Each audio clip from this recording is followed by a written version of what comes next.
Assalamualaikum warahmatullahi wabarakatuh. Waalaikumsalam warahmatullahi wabarakatuh. Ya, senang sekali saya bersama 3 narasumber pada pagi hari ini bisa menemani teman-teman yang ada di rumah ataupun sedang di tempat kerja ya.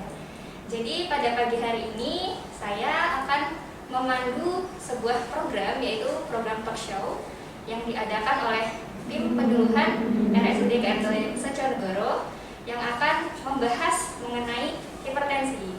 Nah, program talk show ini sendiri itu dilaksanakan dalam rangka memperingati Hari Hipertensi Sedunia yang setiap tahunnya itu jatuh pada tanggal 17 Mei.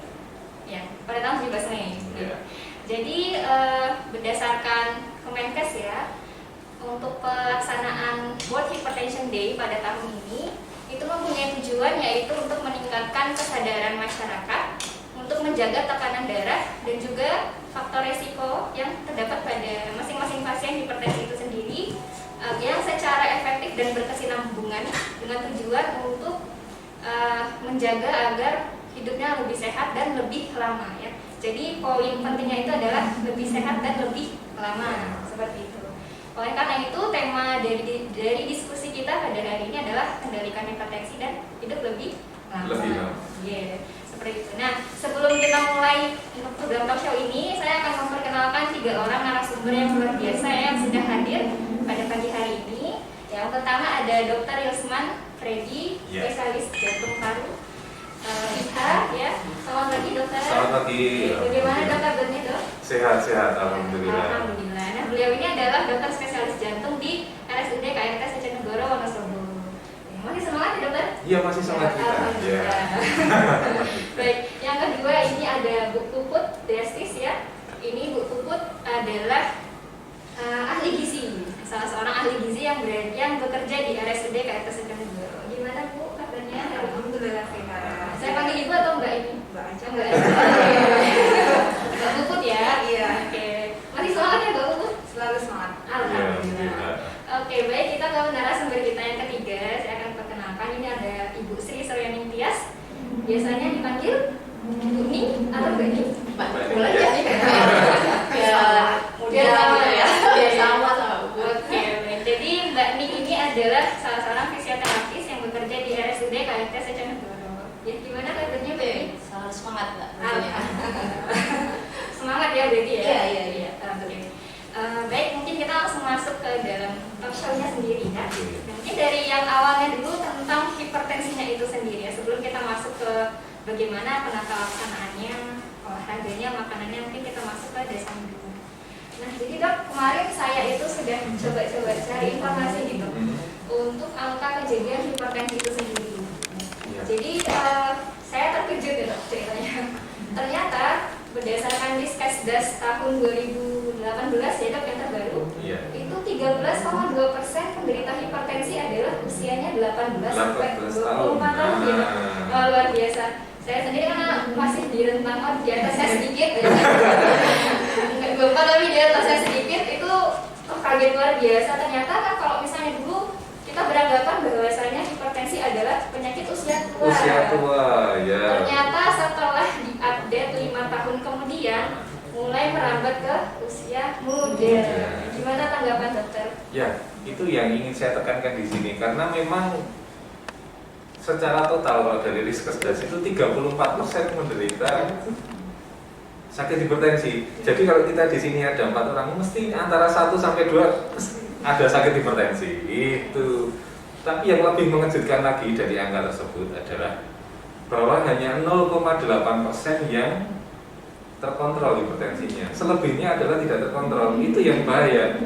Karena seperti yang disebutkan tadi, kalau kita tidak mengendalikan hipertensi ini dengan baik, pasti sudah sering kita lihat tiba-tiba ada serangan jantung, tiba-tiba kena serangan stroke, tiba-tiba mengalami gagal ginjal. Nah, itu yang kita tidak inginkan di masa depan. Dan itu harus dicek sejak usia tadi mulai 18 tahun. Nah, harus sering kita mengukur tensi kita, minimal sebulan sekali. Dan ingin saya tekankan di sini bahwa cara pengukuran tensi ini kita kadang masih banyak yang keliru ya, bukan keliru total enggak, tapi masih banyak yang keliru. Jadi seperti kita datang tiba-tiba langsung ditensi, itu jangan. Jadi kalau kita mau mengukur tensi, pastikan perut kita itu jangan habis setelah makan, habis minum atau habis olahraga. Istirahat cukup dulu sekitar 20-30 menit, duduk tenang dengan tegak 5 menit, baru habis itu ditensi. Ya, tensi dilakukan jangan cuma sekali ditensi dulu, habis itu bisa diulang 2 kali kemudian, baru itu nanti kita tahu tensi kita berapa. Dan itu mulai usia kita sudah 17 tahun sudah mulai, karena di situ kan ada hipertensi yang memang karena faktor keturunan, faktor genetik ya, selain faktor kehidupan tadi, faktor kebanyakan makan garam kurang.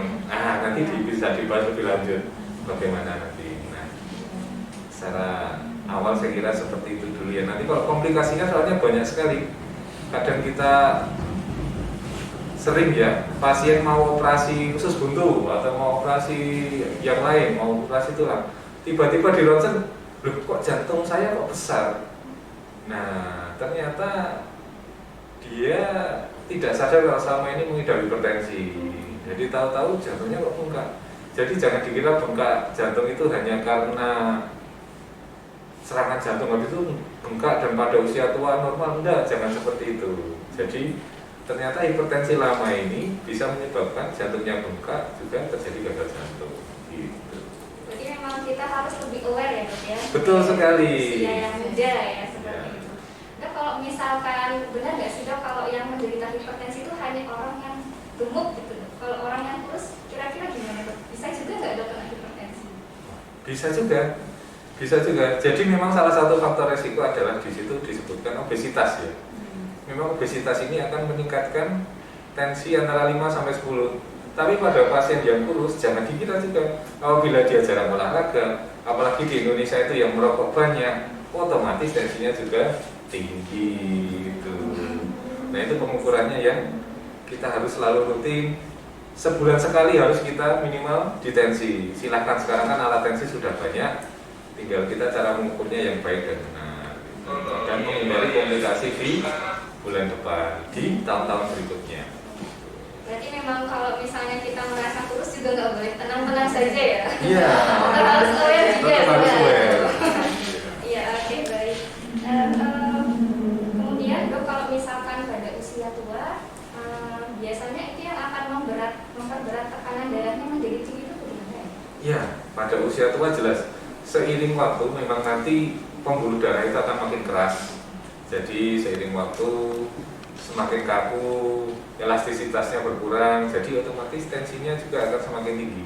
Tapi akan memperberat juga ketika sudah tua, tapi kita jarang berolahraga, berat badannya naik terus, konsumsi garam itu berlebihan. Nah, ini otomatis akan meningkatkan tensi kita.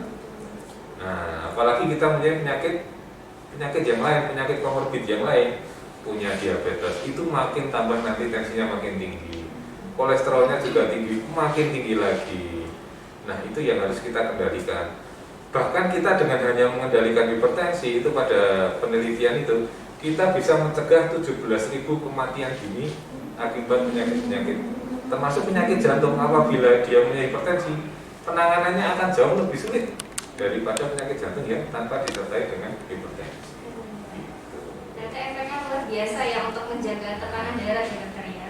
Dan harus berkesinambungan. Berkesinambungan yang penting itu tadi, karena saya bilang tadi dari 34% yang hipertensi hanya 0,8 yang terkontrol, berarti hampir 33% lebih itu minum obatnya ya, kalau tinggi minum, kalau enggak lepas lagi. Nah, itu yang masih keliru di kalangan masyarakat kita.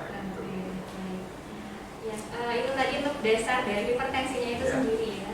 Sekarang mungkin kita mencoba melompat sedikit ya, ke bagian penanganannya seperti itu. Nah, untuk pasien hipertensi memang ini berarti tetap harus rutin minum obat ya, Dok ya? Dan boleh lepas ya. Nah, selain meminum obat, pasien hipertensi ini juga harus menjaga yang namanya pola makan. Betul. Nah, bagaimana pola makan yang baik untuk pasien hipertensi ini? Nah, ini yang sering tanya ini, jangan salah. Ternyata pengelolaan makan itu jadi penting juga ya, Dok, di satunya di hipertensi ini. Kalau untuk pasien yang sudah hipertensi, kita memang mengenal salah satu dietnya to stop hypertension. Di sini sebetulnya diet ini memang sudah lama sekali ya, cuman memang di Indonesia sekarang sedang untuk diimplementasikan. Nah, kebetulan DASH diet ini prinsipnya adalah selain untuk menurunkan hipertensi, karena tadi salah satu faktor resikonya adalah obesitas. Iya, jadi tidak hanya untuk menurunkan hipertensi itu sendiri, tetapi hasil akhirnya juga nanti berat badan itu nanti bisa turun. Ya, karena dengan berdasarkan penelitian juga berat badan turun juga bisa menurunkan tekanan darah. Gitu ya, Dok? Iya. Kemudian prinsipnya apa? Yang prinsip utamanya adalah pengurangan atau pengurangan dari kebutuhan asupan lemak. Yang pertama itu, jadi mengurangi asupan lemak jenuh. Ya, kalau kita mengenal memang kalau di awam kita ada dulu, kalau di iklan ada lemak jahat tidak jahat gitu ya. Sebenarnya itu adalah lemak jenuh dan tidak jenuh. Nah, kita memang mengurangi dari di lemak jenuhnya itu. Kemudian yang kedua adalah kolesterol. Jadi lemak jenuh dan kolesterol itu akhirnya nanti lemak totalnya juga mudahnya sedikit gitu ya. Kemudian ada lagi nih yang kenapa kemudian selain lemak itu dari DASH diet ini bisa menurunkan berat badan, itu ada salah satu konsumsi kalium yang memang di sini untuk ditingkatkan sampai 4.700 kalori gram, dan itu sumbernya adalah kalium paling banyak ada di buah-buahan dan di sayur-sayuran. Ya, jadi dari diet ini dianjurkan pasien untuk mengkonsumsi sayur-sayuran dan buah-buahan sampai 4 sampai 5 porsi dalam sehari. Kalau kita gram gitu, digramkan. Kalau untuk sayur-sayuran sampai 300 gram. Dan untuk buah-buahan 250 gram dalam satu hari. Iya. Dan ini keunggulan dari diet ini tidak seperti dulu diet rendah garam yang dulu ya, memang harus membatasi natrium sampai batas yang sangat minimal. Di sini tidak, karena nanti ada muncul kalium ini yang fungsinya adalah menyeimbangkan dari si natrium itu sendiri. Kalau untuk fungsinya ya dok nanti, jadi kalau natrium dan kalium itu seimbang, nanti tekanan darah akan turun. Ya, berat badan juga turun. Ini bahkan untuk beberapa diet penurunan berat badan, DASH diet ini bisa menjadi pilihan. Selain bahwa dia juga tidak untuk untuk hipertensi itu sendiri. Ini sepertinya ini membawa sebuah piring. Ya, ini masih barang piring. Mungkin awal tadi mau dijelaskan ya. Bisa. Ya, jadi kita punya isi piringku, gitu. Isi piringku. Jadi memang slogan gizi seimbang itu ya, ada isi piringku. Nah, tadi menambahkan sedikit bahwa untuk tadi buah-buahan dan sayur-sayuran itu memang kebutuhannya jadi meningkat, dan juga serat itu kan tidak hanya di sayur-sayuran dan buah-buahan, tadi di kacang-kacangan itu juga di DASH diet sampai 7 sampai 8 porsi dalam sehari. Ya, ini memang DASH diet seperti itu. Nah, ini bisa menjadi acuan kita ini untuk paling tidak pembagian pola makan kita sehari menuju DASH diet, khususnya untuk pasien hipertensi ya. Ini jadi kalau kita lihat di sini adalah karbohidrat, kemudian ini ada lauk pauk, kemudian buah-buahan dan sayur-sayuran. Kalau lauk pauk itu sumber protein dan lemak bisa jadi di sini gitu. Separuh sendiri itu buah-buahan dan sayur-sayuran. Iya, terlihat ya. Nah, jadi separuh isi piring ini katakanlah dalam harian kita, sehari-hari kita mengkonsumsi makanan. Nah, dalam satu piring ini separuhnya saja itu berarti porsinya dari buah-buahan dan sayur-sayuran. Kebiasaannya kita terbalik ya. Karbohidratnya yang separuh ya. Nah, itu sayur-sayurnya nyempil sedikit kadang di tengah, atau kadang nasi box seperti itu, gambaran nasi box seperti itu ya. Nah, separuhnya adalah sayur-sayuran dan buah-buahan. Serat di situ juga terkandung di dalamnya. Kemudian baru di sini 2/3-nya baru si karbohidrat, makanan pokoknya. Baru setelah itu 1/3-nya baru dia lauk hewani, lauk nabati ada di dalam sini. Kalau kita bisa mempraktekkan ini, kemungkinan tapi yang 34% itu dokter bisa. Nah itu gambaran simpelnya sehari-hari kalau kita bisa seperti ini akan baik. Seperti itu. Ditambah lagi mungkin kita selain ini kita harus tahu report satu hari pola makan kita tuh seperti apa. Kalau tadi untuk asupan natrium tinggi kita juga sebetulnya harus aware di situ. Selain tadi masalah kesehatan kita cek tensi, kita report dalam satu hari gimana sih natrium kita. Ingin saya tanyakan ini, yang sering pasien saya tanya itu, saya boleh makan garam seberapa banyak ini? Gimana? Saya juga ya, kira-kira ya sekitar 1 sendok teh itu ya, kalau ada 5 gram. Betul. Atau ada lebih. Tapi kalau dia cuma garam segitu, tapi masih makan kentang, makan yang lain, apa nggak nambah tinggi natriumnya juga? Iya, betul dokter, itu memang pertanyaan Paling sering. yang paling sering. Ya. Karena sebenarnya kalau berdasarkan angka kecukupan gizi kita, kalau orang normal 1 sendok teh itu betul kebutuhan kita, yaitu sudah terkandung 2000 mg natrium, 2000 itu maksimal. Itu bisa dibayangkan itu adalah batasan maksimal konsumsi natrium kita. Tapi tadi dokter Rusman betul sekali, kalau kita makan nasi kemudian itu ada natriumnya, kemudian apalagi sumber natrium yang lain misalnya ikan asin dan segala macam, nah kita memang tadi reportnya sangat penting untuk kita lihat. Nah jadi memang untuk pasien-pasien tertentu khususnya pasien hipertensi tidak sebegitu banyak ya. Jadi memang kita lihat untuk hariannya. Kalau kita mau lihat, kalau kita mau ketahui secara personal kebutuhan kita, bisa nanti didampingi oleh ahli gizi langsung. Di ahli gizi nanti jadi bisa konsultasi lebih lanjut. Kita harus tahu hariannya dulu, report hariannya seperti apa, baru kita bisa menghitungkan kebutuhan natriumnya seberapa. Seperti itu. Memang kebutuhan gizi setiap orang berbeda-beda. Berbeda-beda, iya betul sekali. Banyak faktornya juga yang harus dipertimbangkan. Iya, Ya. iya. Iya, baik. Kemudian pertanyaan yang saya juga ditanyakan, Mbak. Saya sebagai dokter umum yang di IGD, ini Bapak Ibu menderita hipertensi minum obat buatan dok gitu. Terus gimana?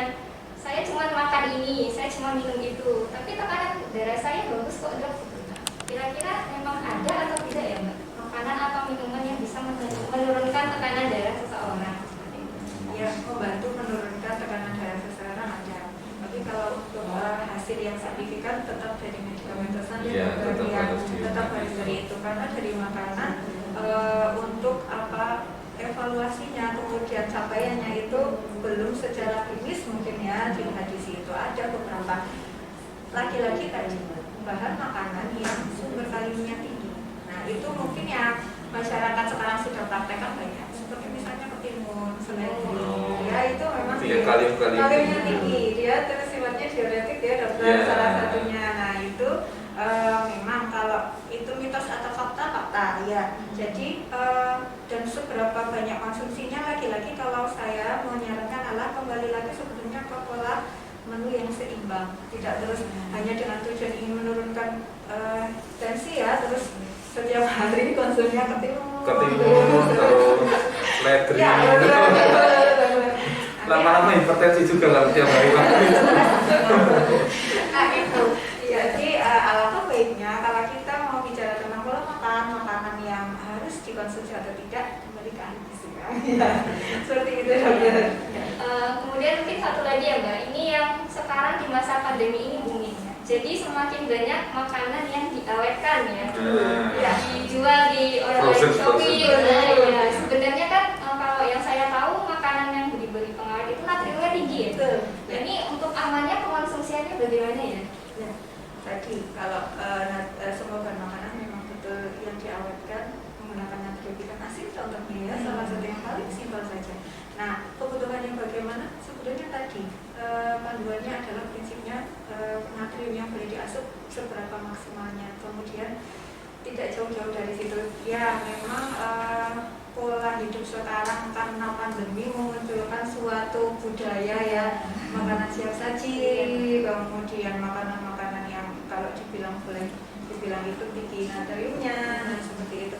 Jadi kita memang harus tahu komposisi dari bahan makanan itu sendiri. Kita melihat misalnya mie instan aja lah, contoh ini apa, pandemi misalnya, anak kos misalnya, yang simpel apa sih gitu, terus misal mie instan sering, apakah boleh? Kita memang harus aware di komposisi bahan makanan. Berapa kandungan natrium yang ada di dalam suatu bahan makanan itu sudah melebihi cukup atau bagaimana? Iya, iya seperti itu. Kalaupun kita harus konsumsi itu, berarti kita lagi-lagi lihat record satu hari kita bagaimana. Yang lain bahan makanan yang lain, apakah juga ternyata sumber natrium juga? Kalau ternyata sudah, ya sudah kita sudahi sampai di sini. Ya, seperti itu. Ya, karena yang namanya hipertensi kemungkinan itu karena pola makan atau gaya hidup tidak terjadi hanya hari ini kemudian besok kita hipertensi gitu ya dok. Ya, itu proses yang sekarang hipernatrium lagi, besoknya lagi, gitu. Ya. Oke. Berarti ya untuk penderita hipertensi atau yang usia muda ya, kalau misalnya jajan harus hati-hati. Ya betul. Karena kan biasa kalau yang muda-muda itu sudah makan gitu ya, terus nanti 3 jam ngemil di kebab misalnya ya, atau spaghetti atau apa. Masih tambah saus lagi kan?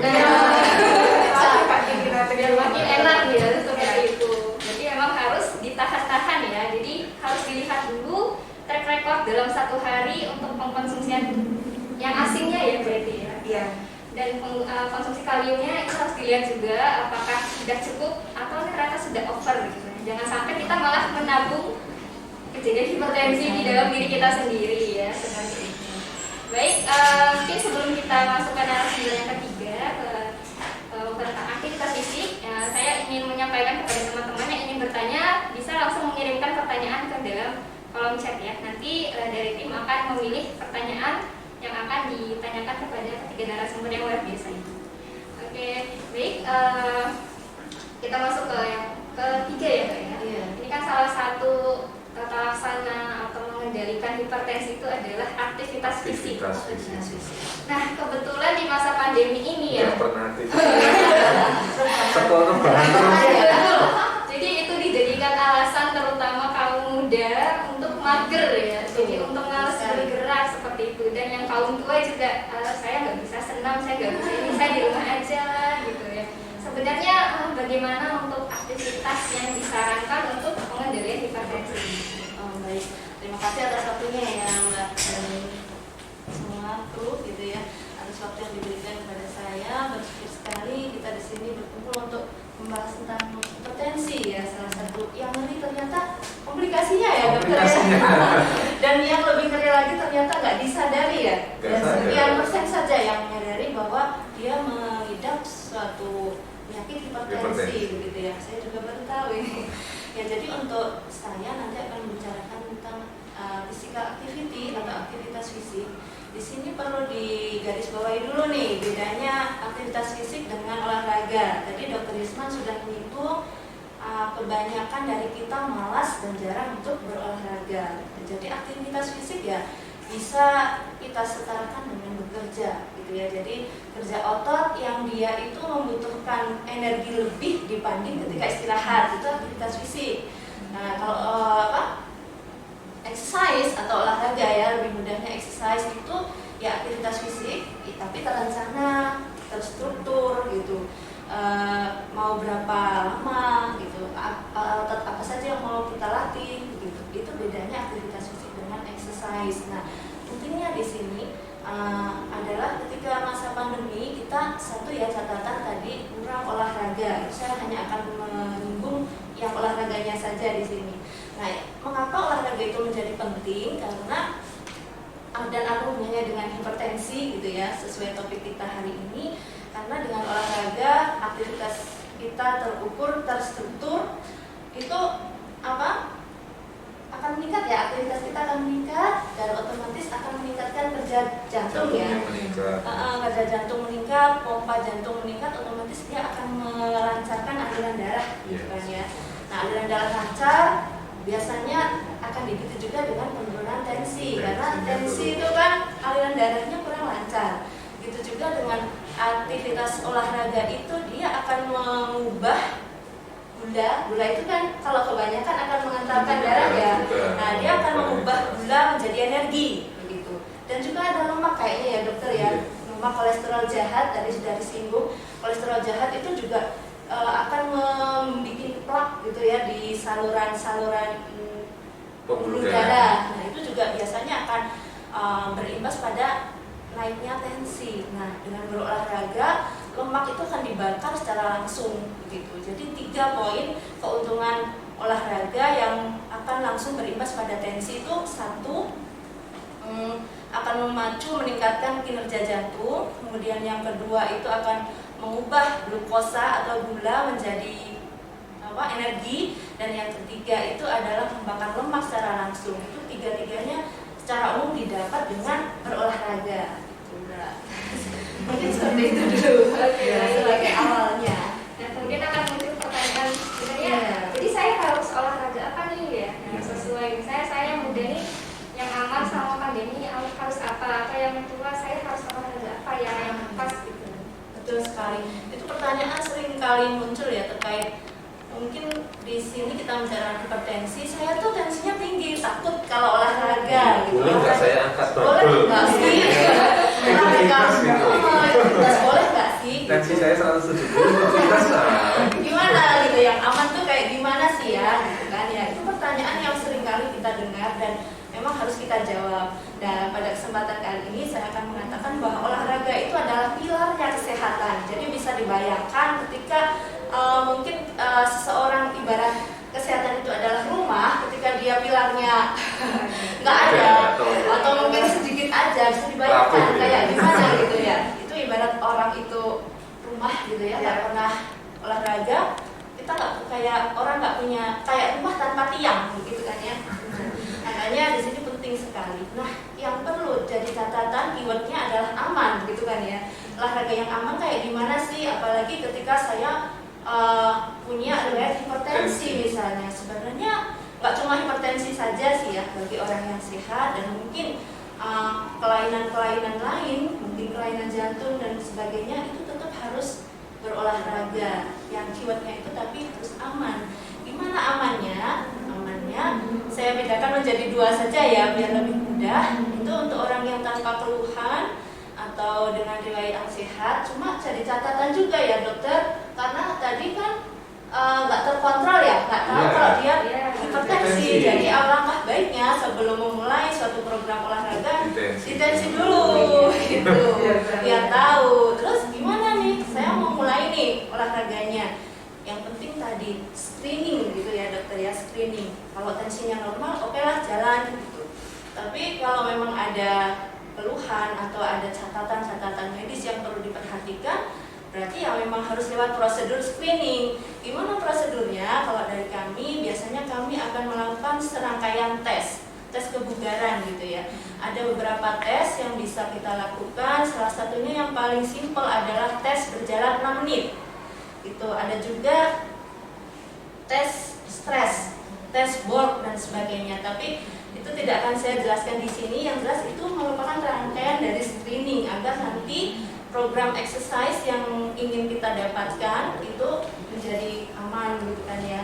Nah, secara umum nanti setelah pemeriksaan otomatis akan ada interpretasi. Dari hasil interpretasi pemeriksaan itu barulah kita dapat resepnya. Karena kita dapat resepnya. Secara umum saya akan membagi resep itu dengan keyword yang cukup mudah diingat, yaitu fit. Kita semua olahraga pengen agar tubuh kita fit, bugar gitu ya. Jadi saya memformulasikan resepnya menjadi fit, F-I-T-T gitu ya. F-nya yang perlu diperhatikan adalah frekuensi. Berapa kali sih sebaiknya kita berolahraga? Jadi untuk orang yang sehat tanpa keluhan itu memang karena ibarat makan itu kita setiap hari ya dokter ya. Setiap hari kita sebaiknya berolahraga. Jadi seminggu itu 7 kali idealnya. Tapi karena kadang kesibukan dan lain sebagainya, itu 5-7 kali itu sudah cukup. Sudah cukup. Oke, 5-7 kali cukup itu. Kemudian untuk orang yang dalam masa deconditioning atau pemulihan itu cukup 3 kali dalam seminggu gitu ya. Itu frekuensinya. Lalu I-nya apa? I-nya adalah intensitas. Nah, kadang kan tanya juga nih, terus kalau seminggu olahraganya segitu kali gitu, frekuensinya sekian sekian kali, intensitasnya kayak gimana, seberapa persen sih saya harus istirahat, harus olahraga. Nah ini perlu saya sedikit menyinggung ya tentang intensitas istirahat ini. Memang seharusnya kita aware dengan diri kita, maksudnya perlu untuk kita itu menghitung nadi gitu ya. Pernah nggak untuk menghitung nadinya sendiri berapa kali per menit gitu kan? Nah itu memang untuk keamanannya seperti itu. Intensitas, untuk menghitung intensitas maka kita harus tahu THR-nya, total heart rate. Total heart rate itu apa?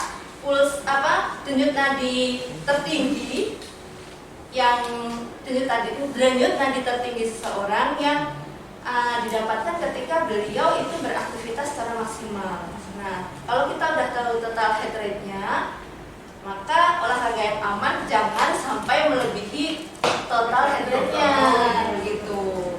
Sekarang jadi penasaran nih pasti teman-teman. Total heart rate itu gimana cara menghitungnya? Ada rumusnya. Rumusnya 220 dikurangi umurnya gitu. Umur seseorang. Jadi variatif sekali nanti hasilnya. Cuma ini saya tekankan harus tahu untuk seseorang yang ingin memulai program exercise atau olahraga yang aman dan terkontrol gitu kan ya. Selain itu dengan cara menghitung THR atau total heart rate ini nanti bisa tahu nih saya rencana progres ke depan mau kayak gimana exercise-nya. Coba kita langsung ke kasus aja mungkin ya, ke hitung langsung ke kasus misalnya total heart rate bagi orang dengan usia 60 tahun misalnya kan berarti 220 kurang 60 160 kali per menit. Itu berarti intensitasnya kita mau mulai dari mana? Kalau kita mulai program biasanya dari low dulu, low ke medium gitu. Kalau moderat maksudnya ke low impact gitu ya, ke yang tinggi, rendah ke sedang, yang aman itu seperti itu. Rendah itu seberapa? 50%-nya aja. Jadi 50% dari 160, berarti 80 kali per menit gitu. Gimana caranya mengetahui gitu? Ya dimulai dari menghitung dulu gitu kan ya, menghitung dulu. Kemudian kalau nggak mau repot, sekarang kan zaman sudah canggih ya, sudah ada teknologi yang membantu kita untuk nggak usah ribet-ribet lah ya. Ada jam digital yang mungkin dilengkapi dengan sensor nadi itu kan ada. Dari situ bisa ketahuan nih kita nadinya normal nggak sih. Cara menghitungnya kalau tadi total heart rate udah tahu 220 kurangi misalnya umurnya 60, normalnya nadi kita berapa? Ya di kisaran 50% sampai 85%-nya gitu. Jadi kalau 50% 85%-nya 136 kali per menit itu normalnya. Dan untuk dosis latihannya kita mulai dari 50% dulu nih. Sebelum olahraga kita 70 sekian. Nanti ketika olahraga kita upayakan mencapai 50% dari intensitas yang kita inginkan. Misalnya 70 sekian, kita mau 50%-nya pada usia 60 tahun berarti harus mencapai 80 gitu kan. 80 puls per menit. Itu dosis resepnya kayak gitu. Secara simpel seperti itu. Kemudian selanjutnya tadi F, I, kemudian T ya. Time-nya, durasinya berapa lama? Sebaiknya secara umum sih 20 sampai 30 menit saja sudah cukup per sesi latihan. Lalu yang T selanjutnya tipenya. Tipenya kita udah ngomong ngalor ngidul tentang frekuensinya, kemudian intensitasnya kayak gimana, seberapa persen sih kita mau progres gitu atau mau memulai dan progresnya kayak gimana. Tipenya nih, tipenya secara umum olahraga itu ada exercise aerobik dan non aerobik, anaerobik gitu ya. Aerobik dan anaerobik. Yang disarankan untuk penderita hipertensi itu adalah yang aerobik. Yang aerobik gitu. Kenapa? Karena yang aerobik itu adalah exercise yang long term, tapi dengan gerakan yang relatif ringan gitu ya, tanpa pembebanan. Nah, itu kan yang paling aman untuk penderita-penderita dengan hipertensi gitu ya. Nah, kemudian apa aja Contohnya apa nih? Karena kan kita ingin tahu yang aerobik itu yang kayak gimana sih gitu. Sebenarnya banyak sekali jenisnya. Di sini saya hanya menyampaikan 4 aja gitu ya. Yang pertama mungkin lari atau jalan pagi. Gitu. Kenapa? Jalan-jalan. Jalan pagi. Berenang. Lari jalan pagi. Mungkin muncul pertanyaan, harus pagi ya? Sore nggak boleh, malah nggak boleh gitu. Sebenarnya boleh saja, tapi untuk senam itu kan atau exercise itu sendiri kita ada peningkatan suhu ya. Ada peningkatan suhu, jadi ketika itu dilakukan pagi, satu kita mendapat manfaat dari matahari, gitu kan ya, betul ya Mbak. Kemudian yang kedua kita masih punya waktu yang cukup panjang untuk menstabilkan suhu lagi sampai kita nanti tidur gitu ya. Coba kalau dibayangkan kalau sore-sore kita lari misalnya, tubuh itu harus bekerja ekstra untuk menstabilkan suhunya gitu sampai kita tidur gitu. Nah kemudian yang kedua itu tadi Dr. Risma ini nih udah bocorkan, berenang. Berenang itu sangat cocok untuk orang-orang yang dengan keluhan sendi. Misalnya, aduh katanya berlari atau berjalan tuh bagus ya, tapi saya nggak kuat nih lututnya, baru 2 kilo misalnya, berjalan 2 kilo kok udah nggak kuat. Cocok banget untuk berenang, karena berenang itu kan minim pembebanan sendinya gitu. Cuma karena pandemi ini ya kita tetap harus memperhatikan banyak faktor. Banyak faktor, kita berdoa ya mudah-mudahan pandeminya segera berakhir juga, jadi bisa nyaman berenang gitu kan ya. Yang ketiga bersepeda. Sekarang lagi marak nih pada goes. Ikut goes. Goes, bersepeda boleh. Kalau takut dengan tidak bisa menjaga jarak misalnya, boleh pakai static bicycle di rumah ya dokter, bisa sambil video callan, bisa sambil nonton TV gitu. Goes. Saya menghimbau kepada teman-teman yang sekarang pandemi terasa sekali kesehatan itu aset yang sangat berharga gitu ya.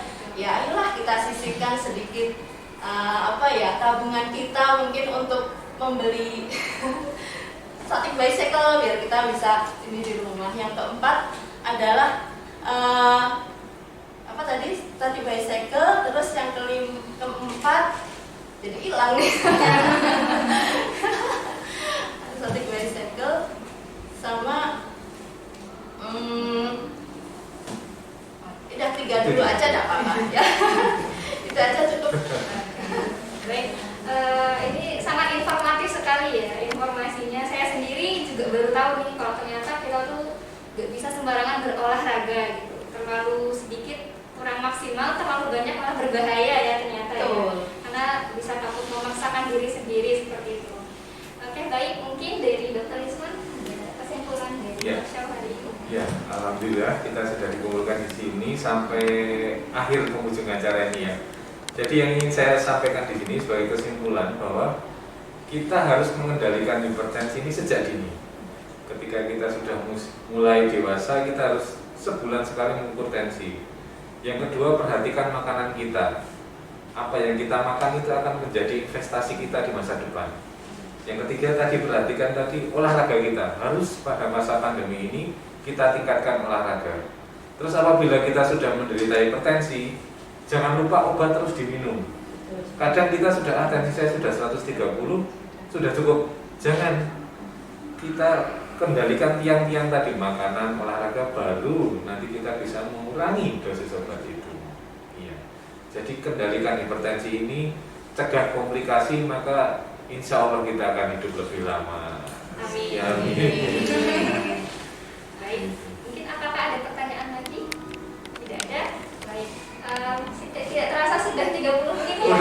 Saya tidak terasa karena pembicaraannya begitu menarik sekali ya. Banyak hal baru juga untuk saya sendiri yang ternyata masih plus ya. Masih harus dikendalikan seperti itu. Dan juga saya harapkan semoga informasi yang telah disampaikan oleh ketiga narasumber kita yang luar biasa ini bisa diterapkan ya dalam kehidupan sehari-hari, baik itu yang sudah menderita hipertensi ataupun belum, ya jangan sampai nanti menjadi ikut-ikutan juga. Gitu. Baik, mungkin demikian program talk show pada hari ini. Saya Dr. Delima beserta ketiga narasumber kita, Dr. Yusman, Mbak Pupu, Mbak Ning, pamit undur diri. Sebelum saya tutup, bagi teman-teman yang mungkin ketinggalan ya untuk melihat dari awal diskusi ini, nanti bisa menonton di siaran ulang yang sudah di-save ya nanti di IG RSUD Satyanegoro, bisa dilihat di @satyanegoro, kemudian bisa juga nanti dilihat di kanal YouTube di RSUD Wonosobo, seperti itu. Nah, terakhir pesan saya, karena ini di masa pandemi, jangan lupa untuk selalu senantiasa menjaga protokol kesehatan ya, untuk mencuci tangan, memakai masker, dan juga menjaga jarak. Ya. Demikian, assalamualaikum warahmatullahi wabarakatuh.